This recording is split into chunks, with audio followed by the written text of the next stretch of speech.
Marcus, how many screenplays have you written? A lot.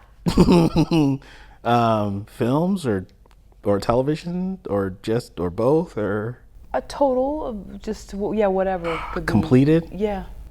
Probably around 50. 50, okay. Yeah. How many scripts have you sold? Oh God, 3. 3, okay. Yeah. Okay. What do you think it is about those 3 versus the other, whatever, 47? Well, not.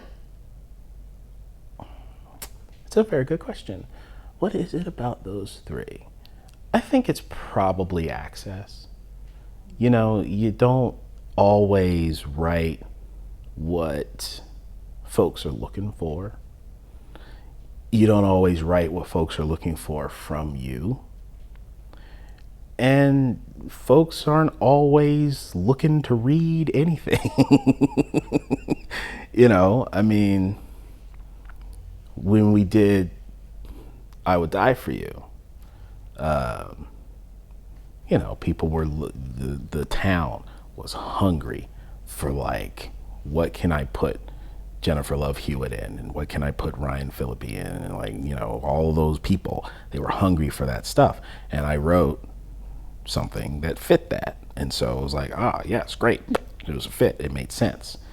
When I did Genius, it was an independent film, much more internally generated. And we worked really hard to get funding to get that set up and made. And the production company that came on board, you know, it was part of a slate, and they were putting their slate together. And we were fortunate enough to have William Morris involved in the film, and the amazing, brilliant Cassian Elwes involved, and Whoopi Goldberg and Sharon Stone. It all made sense. But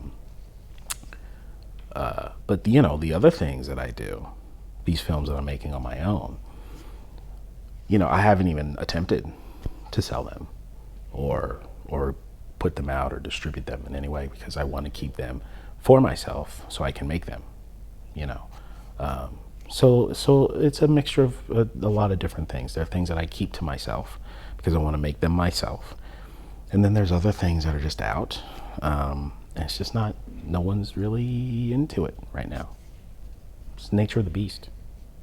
So there's an ebb and flow. It sounds like there's kind of like there's like time an to ebb. rest. You know, I'm thinking of Simon and Garfunkel's song. I'm sorry, it's so cliche, but yeah, just There's an ebb.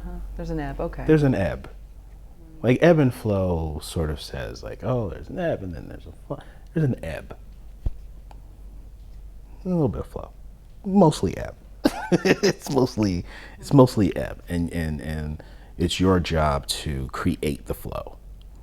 That's what I think. You know, I think that the best thing a writer can do is to keep writing, and then figuring out where that writing fits in the marketplace, how you're going to get it out there, who you're going to take it to, because you have to be smart. You have to know what people are looking for, you know, and that's a very difficult thing to do. You know, you could write something great, they're just not looking for it.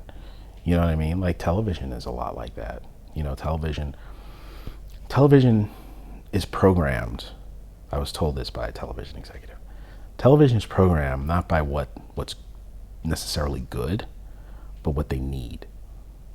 So if you've got a really sort of poignant half-hour dramedy that's really, really good, but what they need is a silly comedy to come after Modern Family, you know, because that has to do with business. See, that's the thing. That's the thing that's so difficult about this business, is people forget about the business part. You know, there are companies involved in fees paid to networks for these shows. And, you know, those commercials that you see in between the shows, they factor in because of the show. Like you know, it's not just, this is brilliant. It's like, okay, well, is Tide cool with this too? Like, you know, can we run Audi commercials here? Because it's all, you know, so there's a lot of different factors that have absolutely nothing to do with your script, that go into your script going wherever it's going to go.